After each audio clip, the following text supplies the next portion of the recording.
house is a mess from morning to dusk. My baby, she don't clean that much. My baby, she don't cook no more. My baby, she don't cook no more.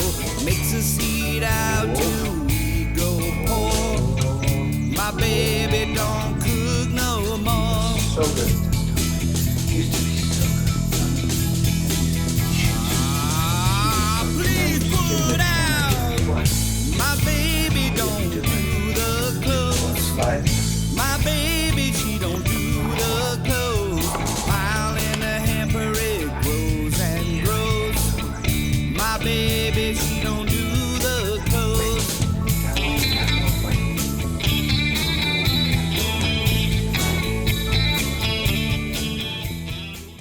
Good morning. Today we're going to talk about symbols and what a symbol is and what a symbol means and what we're actually going to do with symbols.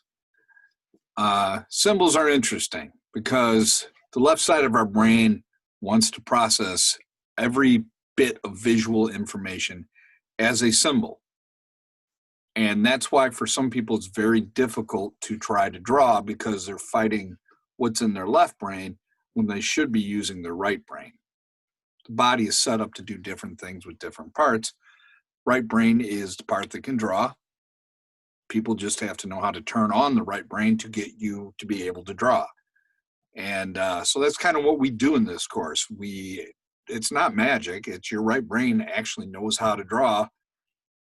So we're going to talk about that. But we're going to take a little detour and talk about how things are set in the left brain as symbols. All right. Now, I'm going to share my screen real quick. Hopefully. Boom, boom. I don't know why that's there. And here is what we're going to be doing as an assignment. We're going to create a way to discuss what our favorite things are with symbols. Now, symbols are different than actually drawing a real image. They are drawing, but they're a lot different, and I'll show you why. All right. Symbols are simplified. So we can look on the left, and we can see that's a man and a woman. We can look on the right and see that's a man and a woman. But there's a whole lot less detail. Now, if you were to be from a different country who spoke a different language, and maybe you are, you would still recognize what these two symbols are. One's a man, one's a woman. If you saw them on two doors, there's a pretty good chance you would know which one you needed to go into if you needed to relieve yourself. That's the power of a symbol. It makes people understand it in any language. And that's one of the reasons a symbol can be very powerful. All right. Here's a different one. Why does a symbol look different from the real thing? Because it needs less information to be understood. It simplifies the image. Both of these are suns. One of them's a real sun. The other one is a symbol of a sun. All right. Here we see three different images. Two of them are symbols. One of them's real. If you can't figure out which one's real, we got bigger problems than if you can draw. But as we look at these two on the right, there's different levels of detail. Both of them are symbols, but one's got more information. Did it need that information to be understood? No. And that's kind of the sweet spot of a symbol. It tries to show you as little as possible to get across its information. Both of them work. One of them is actually way cooler than the other, but it is a simplification of what we're seeing on the left. Other things that symbols do. Not only do they simplify, but sometimes we accept images as symbols that have nothing to do or very little to do with the actual thing. As we're taking a look here, one of these would be really inappropriate to put on a Valentine's Day card. And one of these would be completely inappropriate to go and have a talk about with your cardiologist. Like if my doctor showed me the picture on the right and said, your symbol here, your heart, well, it's not in good shape. It's out of chocolate. I would go find myself another doctor. A symbol will make you think of things all at once, a whole bunch of things. When we look at these, both of these are pine trees. One of them makes you think of a holiday. Once you think of the holiday, you think of all the things that are connected to that holiday. You know, in this case, holiday is probably Christmas. You think of presents. You think of family get-togethers. You think of good food. You know, you think of family fights.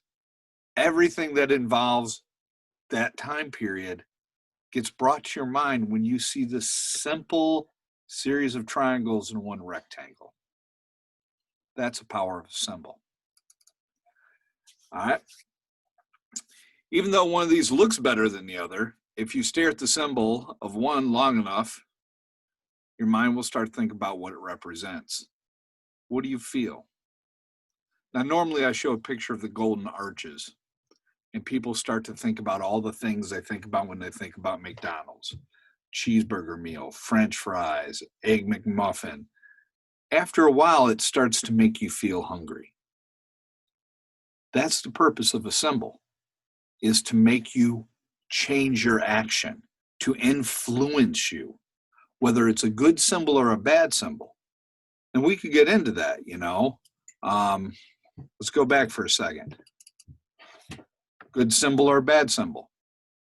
Well, depends how messy the restroom is, right? Or how badly you need the restroom. It could be a good or a bad symbol, right?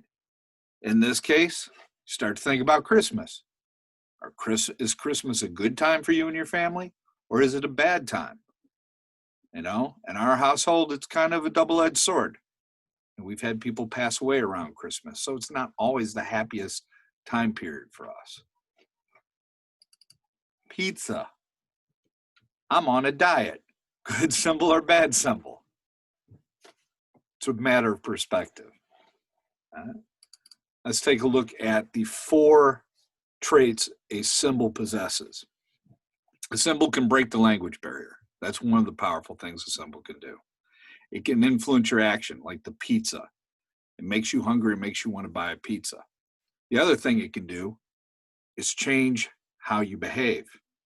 If you're riding your bike late at night on the bike path and you start to see a bunch of, you know, fresh gang graffiti, it might make you turn around and go the other way. So it can influence your action that way too. It can provide a large amount of information, like the peace symbol. When you see the peace symbol, you think of hippies, you think of a type of music they listen to, a type of clothing, a time period. Same with the Christmas tree, you think about all those things. So a simple series of lines can bring across a lot of information and stimulate your brain. And the 4th thing, I usually talk about in class, but I have to do it on the Zoom recording here. A symbol can change meaning due to action. The swastika is a thousands-of-year-old symbol. All right.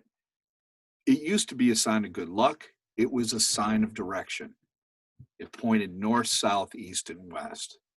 When Hitler took and threw that on his flag, he basically was saying, I'm going to take over everything to the north, the east, the south, and the west.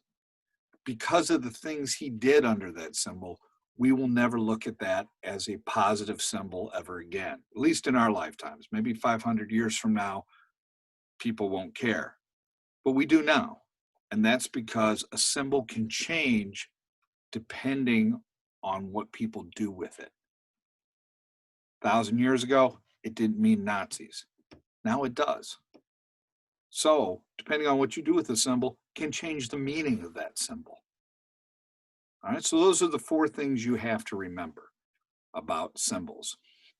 Now, what you're going to do, and I'm going to reiterate it in the video a little bit later, you're going to start to think about what your favorite things are and what you can do to show people those favorite things without using letters or without using words.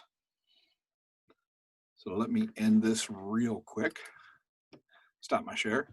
So that's all I wanted you to know for today. The 4 traits of a symbol. Breaks the language barrier, can influence action, provides a large amount of information, and can change meaning due to action. If you can remember those things, you should be good when you take the test. Feel free to write them down in your sketchbook or your notebook. If you don't have your sketchbook yet, tape it into your sketchbook when you get your sketchbook. That way you don't lose it. All right, that's all for today. I hope you guys are doing well. I will talk to you later. Bye.